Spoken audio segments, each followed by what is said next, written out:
Papasok po tayo ngayon sa The Last Generation Theology, its origins and theological implication. So, bakit ko po ito sinasabi mga kapatid? Sino po sa inyo familiar sa LGT? Narinig niyo po LGT? Pinapanood niyo po ba yon? Do you understand what is LGT? Kahapon, nag-lecture din ako sa isang church about LGT. Sabi ni Pastor, ano ba yan? LGBT ba yan? Sabi ko, pwede rin naman. Kasi ang LGBT, confuse. So, ang LGT, nagbibigay rin po ng confusion. Tatawa yung mga church. So mga kapatid, papasok tayo dito. May isang statement si Marvin Moore sa the case for the investigative judgment, page 61. Most of us don't like criticism of our beliefs, but we need to remember that responding to critics is one of the ways we grow in our understanding. Mga kapatid, komportable ba kayo na kinikriticize ang inyong understanding sa doktrina?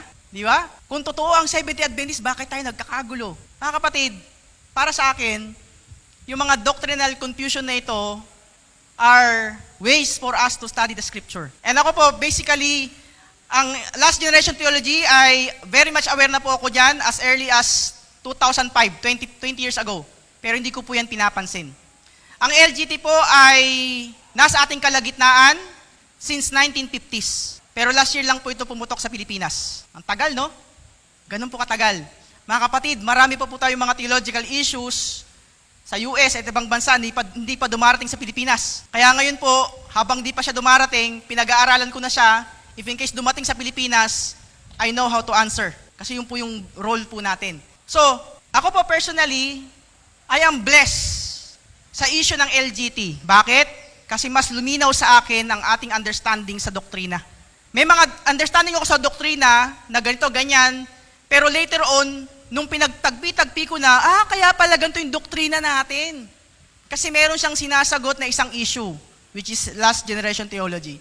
So what is LGT? Sabi po ni Woodrow Whedon, isa pong Seventh-day Adventist, sabi niya, last generation theology holds that God needs a last or final generation of tested believers to finally vindicate God's demand for perfect obedience to His holy law. Kaya sabi po ng mga LGT, itong mga anti-LGT, bakit kayo galit na galit sa LGT? Bakit? Kasi ayaw nyo sumunod sa utos ng Diyos? That's fallacy. Mga kapatid, ang mga Seventh-day Adventists, tayo pong mga nasa mainstream Adventists, tayo po ang katuparan ng Revelation chapter 14 verse 12. Kaya pag nakikipag-usap po ako sa LGT, ang tawag po sa akin anti-LGT. Bakit? Kasi the moment tawagin nila akong anti-LGT, meron po yung mga label. Anti-obedience, anti-law, anti-perfection, anti-holiness, pwedeng mamuhay ng magkasala hanggang dumating si Kristo. Kaya sabi ko, oops, hindi ako anti-LGT. Ako ay nagtuturo ng mainstream Seventh-day Adventist theology.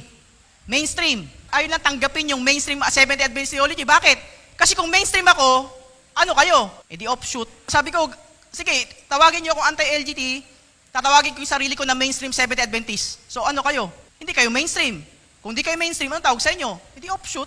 So, sabi po dito ni Woodrow Whedon, sino po yung nagpasikat at nagsystematize ng last generation theology? It is impossible to overestimate the influence of M.L. Andreasen on later 20th century Adventist theology. Andreasen was Adventism's most influential theologian in the 1930s, 1940s, and his influence did carry over the 1950s, 1960s, and onward, even today. Isipin nyo ganun po makapangyarihan ng theology. Patay ka na, pero yung theology mo, nakikipaglaban pa hanggang ngayon. So, gusto ko sabihin mga kapatid, we should not be against. Huwag po tayo maging against dun sa mga kapatid natin na LGT. We are not against the person. Against tayo sa theology. Yun po ang dapat nating prinsipyo. Kapag meron tayong kapatid na nagsabing LGT, okay, LGT ka, mali yung turo mo. Pero hindi ako against sa'yo. Against ako sa theology mo. Yun po. Kasi, si Andreasen mga kapatid, sinasabi kasi sa akin, si Andreasen, doktor yan. Doktor siya. Professor siya ng ating seminary sa Andrews University. Okay? Samantalang si Pastor Ryan ay isang masteral lang naman sa AUP. So, sino paniniwalaan ko? Yung may doctoral sa Andrews o yung may masteral sa AUP? Kaya sabi ko, hindi natin basihan kung ano yung pinag-aralan mo. Ang basihan natin, ano sinasabi ng Biblia? Kasi ang ating doktrina, sola scriptura. Ano sinasabi ng Biblia? The Bible and the Bible alone. So, quite clearly, his foremost contribution to Adventist theology has been his brand of LGT. So marami pong klase ng LGT. Ang LGT po mga kapatid, hindi yan parehas. Iba-iba po yan. Kasi kahit sila nag-aaway-away rin sila kung sino yung tama sa kanila. Wala po silang organization. Wala po silang leader. Wala pong setup yan. It's basically theology. Okay? Kaya po, ang problema po sa LGT mga kapatid, pwedeng katabi nyo po yung LGT. Katabi nyo po yung LGT. Meron po akong isang lugar na napuntahan dahil alam nila na ako po ay very vocal sa LGT. Sabi na, Pastor, against kami sa LGT. So, nag-lecture na ako. Yung tanong sa akin, sabi ko, kamot ako ng ulo eh. Kasi yung mga tanong nila tsaka paliwanag sa akin, LGT yung paliwanag. So, posible pala yun na against ka sa LGT, pero ikaw pala, LGT ka rin. Kasi nga, theology po yan. It's parang mindset. Ito yung umiikot sa isipan mo. Kaya, mga kapatid, again, we are not against the person. We are against the theology. I'm not against Andreasen. Hindi ako against sa kanya. Kasi marami po din po siyang contribution sa atin, especially sa Doctrine of the Sanctuary. Okay, marami po sa ating hindi po siya umalis ng church, namatay po siya na Seventh-day Adventist.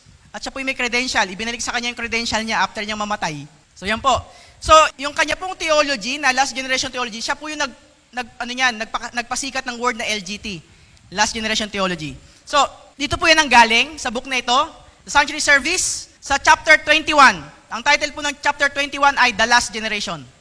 Yan po yung pinablish noong 1937 at ni-revise noong 1947. So, kung gusto niyo pong maintindihan, ang theology ni Andreasen tungkol sa Last Generation Theology, chapter 21 po yan ng book na ito. Dito po yan ang galing. So, sisipi po ako ng mga statement from him para po hindi ito policy. Kasi galing po ito mismo sa writings ni Andreasen. Sabi po rito, sa page 320, the matter of greatest importance in the universe is not the salvation of men. Important as that may be, at may seem, the most important thing is the clearing of God's name from the false accusations made by Satan.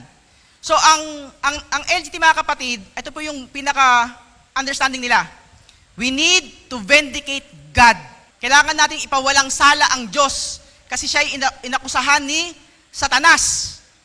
So, para po manalo ang Diyos, kailangan po niya yung last generation na sinless, perfect, stop sinning, holy. Kasi kapag hindi po mangyari yan, hindi po mabibendicate ang Diyos.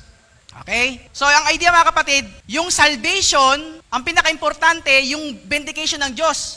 Yung salvation comes next. Parang ang salvation natin is byproduct ng vindication ng Diyos. Pero sa writing sa Elliot mga kapatid, ang salvation tsaka vindication ng Diyos, wala pong mataas dyan, pantay yan. Pero sa writing sa Andreasen, yan po ay mas mataas yung vindication kaysa po yung salvation. Then, ito po, page 316, ito nakalagay. In order for God to sustain His contention, kung ba para po mapatunayan ng Diyos na siya po ay tama, it is necessary for Him to show that He has not been arbitrary, that the law is not harsh and cruel in its requirement, but contrariwise, that it is holy, just, and good, and that men can keep it. Kasi po, one of the accusation ng Satan ay, hindi kayang sundin ng tao ang kautusan. Tapos, hindi compatible ang mercy tsaka ang justice. Yan yung contention niya. Hindi kayang sundin ng tao ang kautusan. So ano pong ginawa ng Diyos? Sabi ni Andreasen, hindi po ito yung theology ng Adventist theology po ito ng Andreasen. It is necessary for God to produce at least one man who has kept the law. In the absence of such a man, God loses and Satan wins. Sa tingin niyo po, sino po yung one man po na binabanggit ni Andreasen dyan? Sino yung isang tao na makaka-obey ng kautusan perfectly? Sino po yon? Si Jesus. And I agree. Si Jesus po yun. Si Jesus yung naka-perfectly na nakausunod sa kautusan ng Diyos. Siya po yan. Kaya nga po, yung perfect obedience to God's law, that is righteousness. Kaya nga po, mayroon tayong understanding na righteous by faith. Yung katwiran ni Kristo, yung kanyang perfect na pagsunod, ay inimpute sa akin. Wala akong katwiran, pero dahil sa pananampalataya, yung katwiran ni Kristo naging katwiran ko. So, sabi dito, the outcome therefore hinges on the production of one or more. Ang tanong, ilang tao ba ang kailangan makapag-perfectly obey sa kautusan ng Diyos? Isa o marami? Kay Andreasen, one or more. Yung one po na yon, si Jesus. Yung more, last generation. So para sa kanya, hindi sapat. Okay? Hindi sapat yung pagkamatay ni Kristo. Kinakailangan yung perfect obedience ng last generation. Okay? Who keep the commands of God, on this God does take His government. Sabi pa rito, when Christ died on the cross, nung namatay po si Kristo, he had demonstrated in his life the possibility of keeping the law. Satan had not succeeded in leading Christ into sin. Possibly, he did not expect to be able to do that. But if he could have induced Christ to use his divine power to save himself, he would have accomplished much. So, para po magkasala si Jesus, kapag ginamit po niya yung kapangyarihan niya bilang Diyos para iligtas yung sarili niya. Di ba? Kaya nga, makikita niyo sa cross, makikita niyo yung struggle doon. Pwede siyang, di ba, kung ikaw ang anak ng Diyos, bakit hindi mo iligtas ang sarili mo? Sino nagkasalita po doon? Si Satanas po yun. Okay? Yun po yung temptation kay Jesus. Gamitin mo yung power mo para makatakas ka dyan sa pagkapako sa krus. So, had Christ done so, kung ginawa po ni Kristo ito, Satan could have claimed that this invalidated the demonstration God intended to make, namely, that it was possible for men to keep the law. As it was, Satan was defeated. So, isa mga kapatid, nung hindi po ginamit ni Kristo yung kanyang kapangyarihan bilang Diyos para iligtas yung kanyang sarili, at namatay po siya, Satan was defeated. Ang tanong ko po, panalo na ba talaga si Jesus o hindi pa? Panalo na. Okay. Yun po yung mainstream Seventh-day Adventist theology. Christ already won at the cross. Pero sa LGT mga kapatid, hindi pa tapos ang laban. May chance pa. Satanas. Ito po, nakalagay sa page 110. But Satan did not give up. He had failed in his conflict with Christ. But he might yet succeed with men. Meron pa siyang pag-asa sa last generation. So, he went to make war with the remnant of her seed, which keep the commandments of God and have the testimony of Jesus Christ. If he could overcome them, the last generation, he might not be defeated. So, ang tanong mga kapatid, talo na ba talaga o hindi pa talo? Sa Adventist po yun, sa mainstream Adventist. Sa LGT, may chance pa. May second chance. Kaya makikita niyo po yung emphasis ng LGT. Kailangan nating sumunod sa utos. Kasi kapag tayo ay hindi makasunod sa utos, matatalo ang Diyos. Isipin niyo yung Diyos umaasa sa tao para manalo siya. Naisip ko, anong klaseng Diyos yun? Na kailangan niya yung tao para mapawala ang sala yung sarili niya.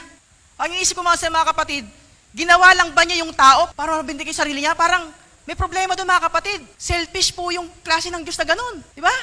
Diyos ba ng pag-ibig yun na pinintulutan niya tayo magkasala para later on tutulungan niya tayo na makasunod sa utos para mabindicate yung sarili niya? Parang self-serving naman na Diyos yun. Yun yung implication ng mga kapatid. At ayaw na ayaw po na marinig yun ng mga LGT sa akin. Fallacy daw yun. Pero yun po mga kapatid yung implication eh. Tapos sabi dito, ano pong gagawin? Yung ginawa po ni Jesus, uulitin ng last generation except mapako sa krus. Kasi iulitin po yan eh. Kung ano yung nangyari kay Jesus, ulitin. Kasi sabi nila, kung kaya ni Jesus, kaya rin natin. Kung nasunod niya yung utos, kaya rin natin. Narinig niyo na ba yan? LGT po yan, napaliwanag. Kung kaya ni Jesus sumunod sa utos, kaya rin natin. Hindi ko sinasabi mga kapatid na hindi natin kaya. Kaya natin yan sa tulong ng Diyos. Pero hindi natin yan perfectly kagaya ng pagsunod ni Jesus. Because we have sinful nature. Meron tayong pakikipagbaka sa laman. Malibang kasama natin yung Holy Spirit, tayo po yung mamumuhay sa laman. Sabi ito, the supreme exhibition has been reserved. Naka-reserve ang last generation. Isipin nyo, naka-reserve. Parang huling bala. Isipin nyo, huling bala. Until the final contest. God, to make the demonstration complete, does one more thing. He hides Himself. Magtatago ang Diyos. Noong si Kristo po ba'y nasa Gethsemane, hanggang sa siya'y nasa Calvary, nagtago rin ba ang Diyos? Sabi nga ni Jesus, my God, why have you forsaken me? Ibig sabihin, God is hiding Himself from Jesus. So, makikita niyo po yung pag-uulit. Kay Jesus, nagtago ang Diyos. Sabi ng LGT, in the last generation, magtatago rin ang Diyos. Kailan po mangyari yon? Kasi yung sanctuary is closed. Close na po yung probation. The saints cry to God day and night for deliverance, but He appears not to hear. God's chosen ones are passing through Gethsemane. So makita nyo, Gethsemane, kung ano nangyari kay Christ, mangyayari rin. Yun po yung mangyayari during the time of trouble. So during the time of trouble, close of probation, umalis si Kristo sa most holy place, ang Diyos nagtago, ang Holy Spirit withdraw. So ibig sabihin, paano makatatayo ang tao sa huling panahon? On its own. Pero sabi nila, hindi. Nandun pa rin yung Diyos. Okay? Seemingly, they must fight their battles alone. They must live in the sight of a holy God without an intercessor. Sabi ko, kung nung panahon ni Jesus, nandun yung Ama pero nagtago, He hides Himself, yung Holy Spirit wala doon, Jesus lang yun nandoon, tapos hindi nanalo, panalo na pero may pag-asa pang matalo. Tapos ngayon, ang LGT, mayroong konting tulong ng Diyos. Tatiin nyo mga kapatid, parehas ba yun? Hindi parehas yun. Si Jesus walang tulong ng Diyos, yung LGT may tulong ng Diyos, so hindi parehas yun. Hindi yung parehas. So sabi ni Andresen, in the last generation, God gives the final demonstration that men can keep the law of God and that they can live without sinning. God leaves nothing undone to make the demonstration complete. Tapos, ang sabi pa niya sa 303, 304, it is in the last generation of men living on the earth that God's power unto sanctification will stand fully revealed. The demonstration of that power is God's vindication. It clears him of any and all charges which Satan has against him. In the last generation, God is vindicated and Satan defeated. So nakita niyo mga kapatid, bakit po matindi yung emphasis ng LGT about sanctification, holiness, obedience? Bakit? Kasi kailangan para manalo ang Diyos at matalo si Satanas. Marami sa ating mga kapatid na iniisip, especially the LGT, ginagawa nila itong bagay na ito para magbigay ng pabor sa Diyos. Lord, kinikip namin yung commandment para sa iyo. Mga kapatid, hindi natin sinasabi na huwag natin sundin yung utos. Pero sa mainstream Seventh-day Adventist theology, we keep the law as fruit of salvation. Pag fruit, anong fruit po yun? Ini-enjoy mo. Sa tingin nyo, yung obedience dito, fruit ba siya? O kailangan mong pagpaguran kasi kailangan tayo ng Diyos. Umaasa yung Diyos sa atin. Tapos, isa po mga kapatid, ito pa, bakit po mahalaga yung perfection, yung stop sinning ng last generation?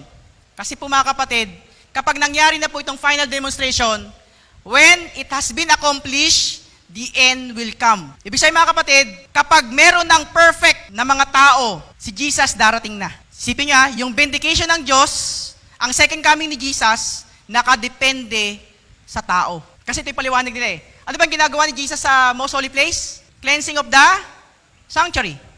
So kung tayo'y nagpapatuloy sa pagkakasala, si Jesus, linis ng sanctuary kasi dumudumi sa kasalanan natin.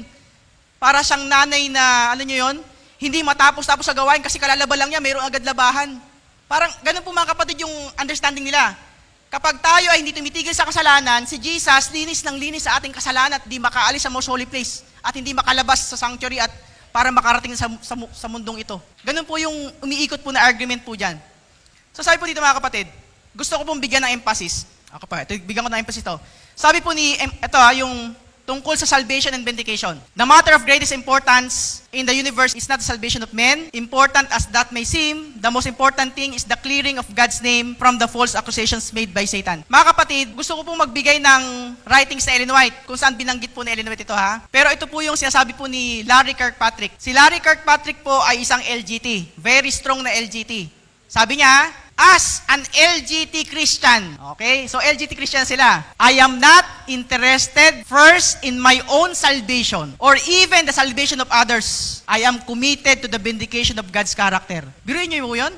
Hindi mahalaga yung kaligtasan ko. Hindi mahalaga yung kaligtasan ng ibang tao. Mas mahalaga yung vindication ng Diyos. Okay, yun po yun. Sabi pa ni Larry Kirkpatrick, whether or not I am saved is a much less important question than whether or not God is found to be just when He is judged. Not upon human salvation, but upon God's vindication. Question hinges the ultimate security of God's government and fulfillment at last of the promised second coming. So para sa kayo mga kapatid, hindi mahalaga na maligtas ako.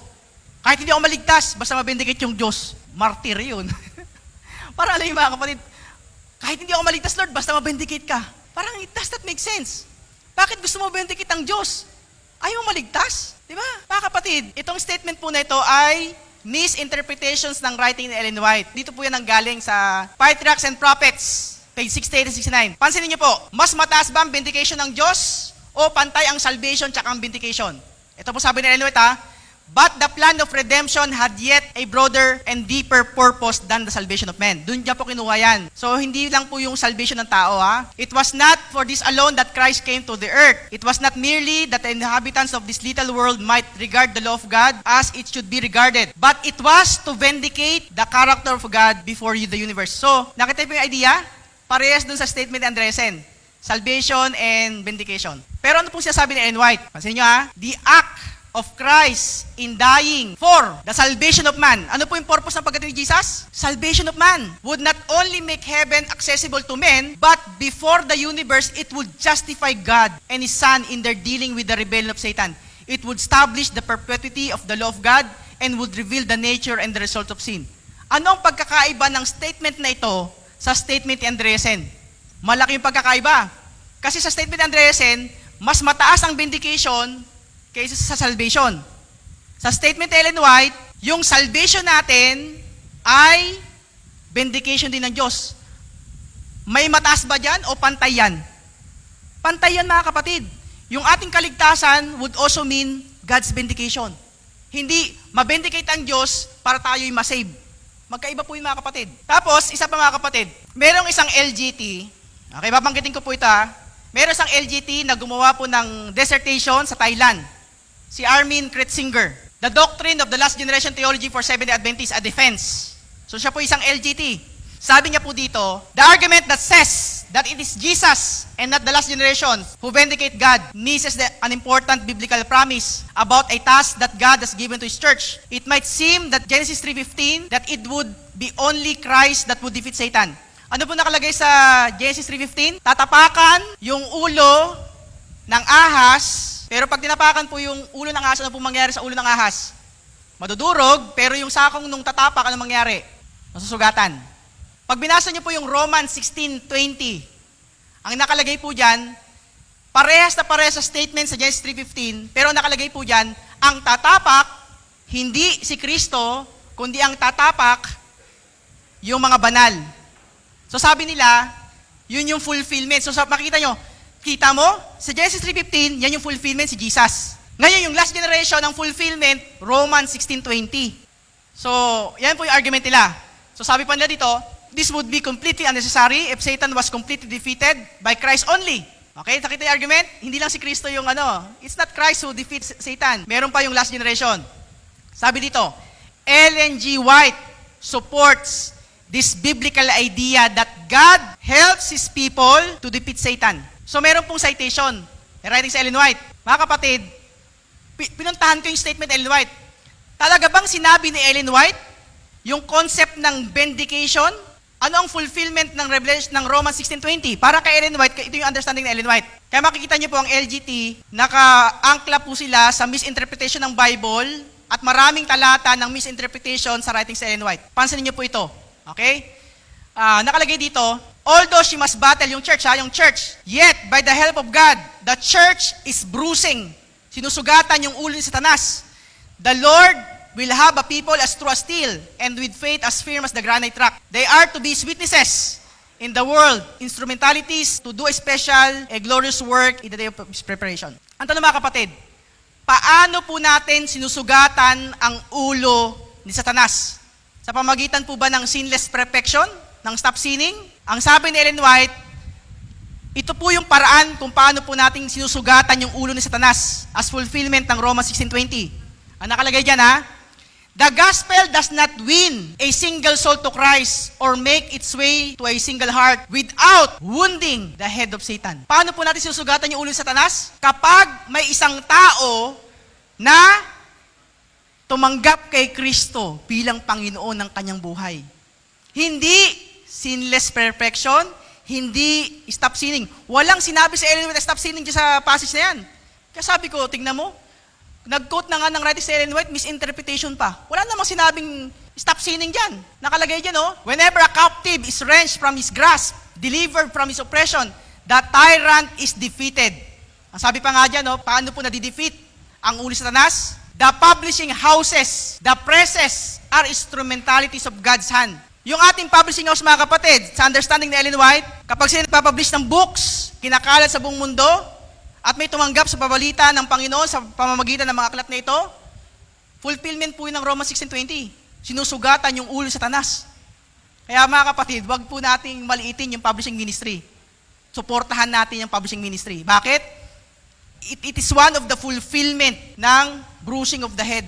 Kaya yung ating AWR, Hope Channel, yung mga ginagawa natin ito, kapag may taong tumanggap kay Kristo sa ating pangangaral, sa ating Bible study, sinusugatan natin ang ulo ng Satanas. Hindi sinless perfection, hindi stop sinning. Hindi yan yung nakasulat kay Ellen White. Malayong malayo. Ayan po. Tapos, meron din po silang isa pang statement. Sabi nila, Pastor, sabi mo, hindi kailangan yung vindication ng tao. Paano yan? May bababasa kami sa Ezekiel chapter 36, verse 23. Okay? Kasi kinukulit po ako dito Maganda rin na mailabas din po ito. Okay. Sabi to, and I will vindicate the holiness of my great name, which has been profaned among the nations, and which you have profaned among them. And the nations will know that I am the Lord, declares the Lord God. When through you, God's people, when through you, I vindicate my holiness before their eyes. So sabi nila, according to Ezekiel chapter 36, ito yung fulfillment. Fulfillment po ito na kailangan ng Diyos ang vindication ng last generation. Sabi ko, okay, may mababasa rin ako sa Biblia na hindi lang ang bayan ng Diyos ang mag-vindicate sa Diyos. Alam niyo kung sino pa po? Yung kalaban ng Diyos. Yung bayan ng Diyos at kalaban ng Diyos, i-vindicate ang Diyos. Hindi ko alam kung tatanggapin nila itong talatang ito. O tatanggapin lang yung Ezekiel chapter 36 verse 21, kung ano lang po yung pabor. Pero sabi ng Ezekiel chapter 38 verse 16, ito yung nakalagay ha, you will come up against my people Israel like a cloud covering the land. In the latter days, I will bring you against my land, that the nations may know me, when through you, O Gog. Ano po yung O Gog dyan? O, hindi po, baka mamali kayo ng basa, maging mura. O Gog. Pag binigtad nyo, Gogo. Ano po yung Gog dyan? Kalaban o bayan ng Diyos? Kalaban yan. When through you, O Gog, I vindicate my holiness before their eyes. So sa Bible, kung susundan natin yung argument sa Ezekiel, yung bayan ng Diyos, yung last generation, kailangan para ma-vindicate ang Diyos. Therefore, kailangan din pala yung kalaban ng Diyos para ma-vindicate. So yung kalaban ng Diyos, ang tanong po niya mga kapatid, do you think stop sinning sila? Kalaban ng Diyos yan. Sa tingin niyo, yung kalaban ng Diyos sumusunod sa utos ng Diyos? Hindi sila sumusunod ng utos ng Diyos, pero through you, mabibindikitin ang Diyos. So paano yan? So nakikita niyo po yung idea ng sola scriptura. Meron kang theology na pinipilit na kailangan ng last generation dahil ibibindicate, sabi sa talatang ito, paano yan? How do you reconcile that? It's either mali yung 38:16 o mali yung isa. Hindi naman pwede magkamali yan parehas. Kasi salita ng Diyos yan at ginabayan ng Holy Spirit. So hindi pwede magkamali ang Biblia. Ang nagkamali, yung bumasa, yung nag-interpret. Ito pa, siguro skip ko na ito. Ang sabi nila mga kapatid, ito po yung nasa konteksto po ng Ezekiel 36 verse 23. Ano yung nakalagay sa 25? Okay? I will sprinkle clean water on you, and you shall be clean from all your uncleanness. And from all your idols I will cleanse you. And I will give you a new heart, and a new spirit I will put within you. And I will remove the heart of stone from your flesh, and will give you a heart of flesh. And I will put my spirit within you, and cause you to walk in my statutes, and be careful to obey my rules. Ang tanong mga kapatid, ito po ba na-fulfill na o hindi pa? Yung new heart, kailan to nangyari? Sa future, sa present, or sa past? Na-fulfill na po ba itong Ezekiel 36 verse 21 to 23 tsaka 25-27? Yung pagkakaroon ng bagong puso? Natupad na po yan.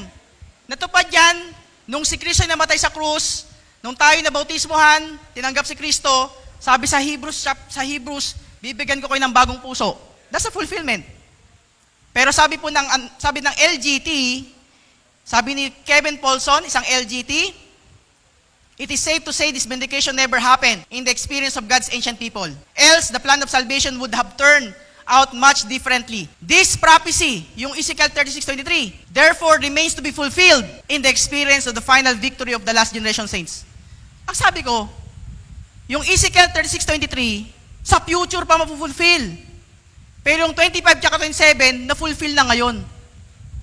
Parang may problema doon. Kasi yung 23, 24, 25, 26, hanggang 27, isang kwento po yan eh. Isang talata yan. Hindi mo pwede paghiwalayin at chap-chapin yung talata para sabihin, ito, na-fulfill na sa kay Jesus, yung isa sa future pa. Maling pag-aaral po ng Biblia yon. Okay? Ano po ang pinaka-issue sa Great Controversy? Ang issue po ay misrepresentation of God's character. Yan po yun, mababasa niyo po yan sa writings sa Ellen White, sa Great Controversy. So sabi po sa ating fundamental belief, number 8, all humanity is now involved in a great controversy between Christ and Satan regarding the character of God, His law, and His sovereignty over the universe. Excerpt lang po ito mga kapatid ha. Tapos sabi po sa ating fundamental belief, observed by the whole creation, this world became the arena of the universal conflict, out of which the God of love will ultimately be vindicated. So ang issue po sa Great Controversy ay ano po? the character of God. Ito po mga kapatid yung three main accusation po ni Satan. Ano po yung tatlong accusation? Una, sabi sa Desire of Ages, page 761, God's law cannot be obeyed. Ang tanong po, nasagot na po ba ito? Yes, through the death of Christ. Sabi po, pangalawa, justice and mercy are incompatible. Ito po, sabi diyan, in the opening of the great controversy, Satan had declared that the law of God could not be obeyed, that justice was inconsistent with mercy, and that should the law be broken, it should be impossible for the sinner to be pardoned. Yan po ay nasa Desire of Ages 761. Hindi po ako tatalon sa ibang writings Ellen White. Babasahin ko lang po yung konteksto. Malinaw dito mga kapatid, ito yung accusation. Ano po yung solusyon ng Diyos? The following paragraph. The law requires righteousness, a righteous life, a perfect character. And this man has not to give. Hindi po natin kaya i-produce. He cannot meet the claims of God's holy law. But Christ coming to the earth as man, live a holy life and develop a perfect character. So si Jesus po yung naka-fulfill nung number one, perfect obedience. Number two, by His life and His death, Christ proved that God's justice did not destroy His mercy, but that sin could be forgiven and the law is righteous and can be perfectly obeyed. Satan's charges were refuted. God had given man unmistakable evidence of His love. So sa ating pong fundamental belief, number 9, ito po nakalagay, this perfect atonement vindicates the righteousness of God's law and the gracious of His character. So makikita niyo mga kapatid, yung ating fundamental belief ay very clear. Sinong nanalo? Si Jesus? Wala akong nabasa sa ating fundamental beliefs na kailangan ng last generation para mabendicate ang Diyos. Kahit anong gawin nyo, wala kayong mababasa dyan. Wala. 3 beses binanggit yung vindicated, vindication.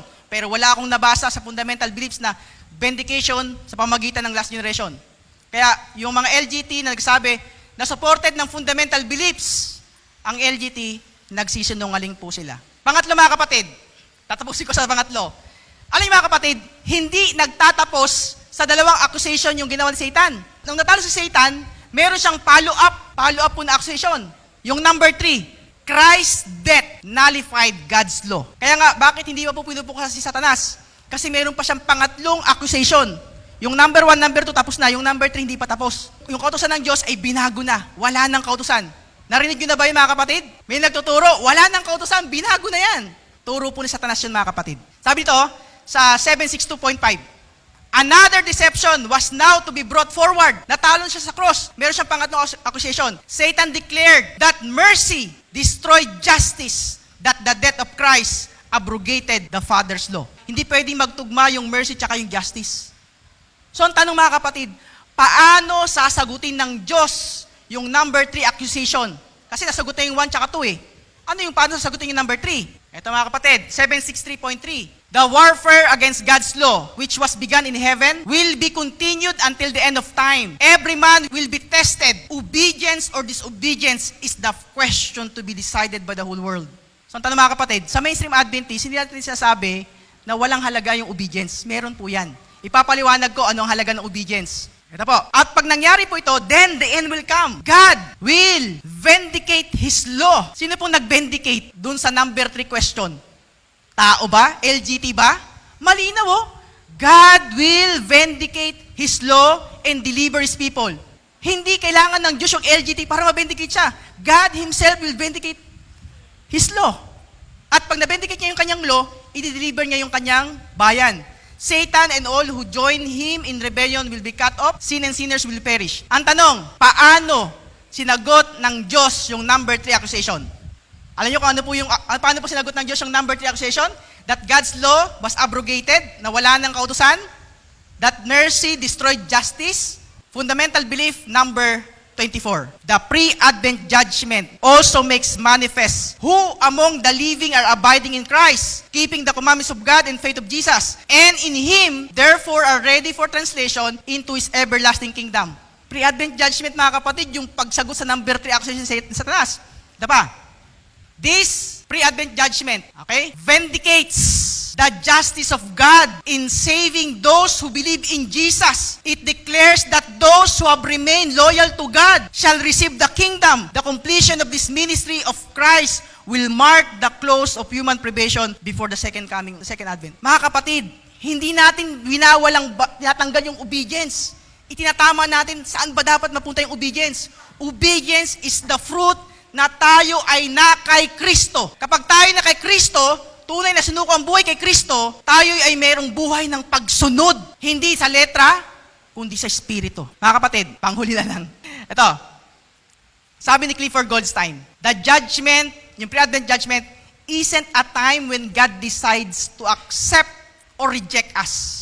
It's simply the time when God finalizes our choice and recognizes whether or not we have accepted His, a choice inevitably made manifest by our works. This is righteousness by faith. Kapag tayo ay tunay na kay Kristo, isinuko ang buhay kay Kristo, makikita po ito sa isang buhay na sumusunod kay Kristo. Hindi tayo sumusunod para maligtas.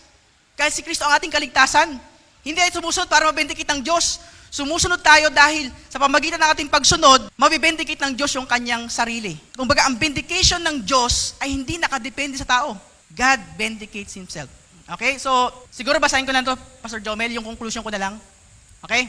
Sabi ni Marvin Moore, the idea that Satan will not be defeated until the final generation proves its loyalty to God by perfect obedience to His law puts the burden on sinful human beings to complete the plan of salvation. And I have a huge problem with that idea.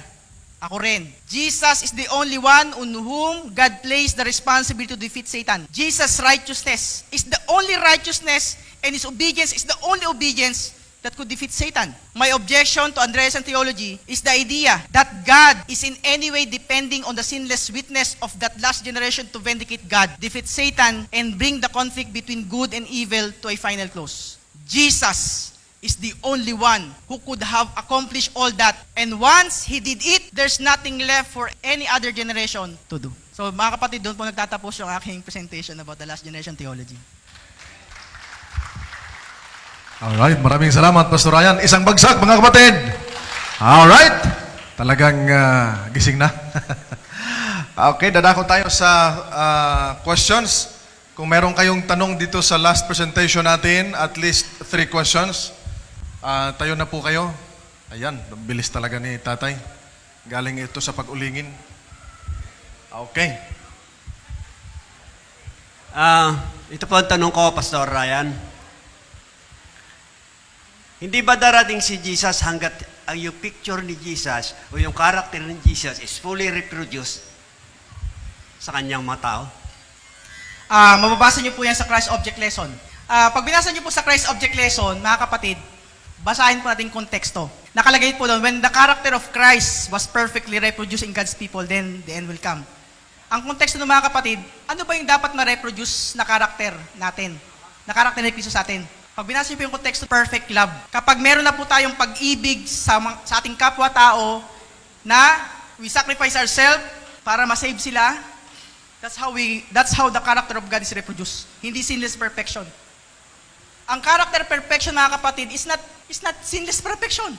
It's the perfect love of God na willing tayong isurrender lahat para sa Panginoon para ma-save yung ibang tao. Salamat po. Another question. Sino po? Wala na regarding this topic?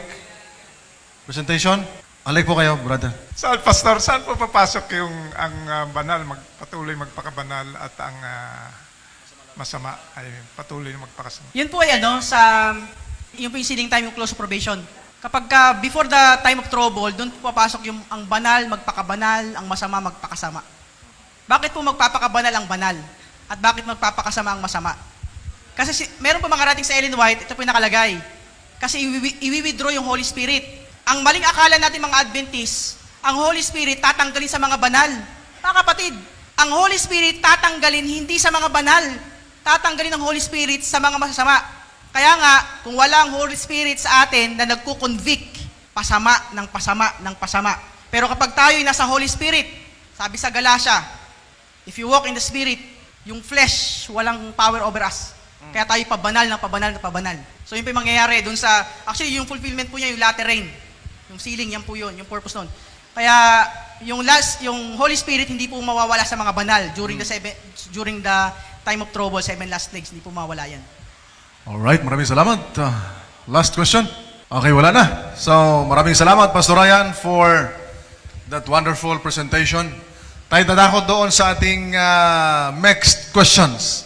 No, from kaninang umaga, doon sa unang presentation hanggang sa mga oras na ito. So, let us request all our lecturers to proceed in front para sa ating iba't ibang mga tanong na tatanggapin mula sa ating mga kapatid.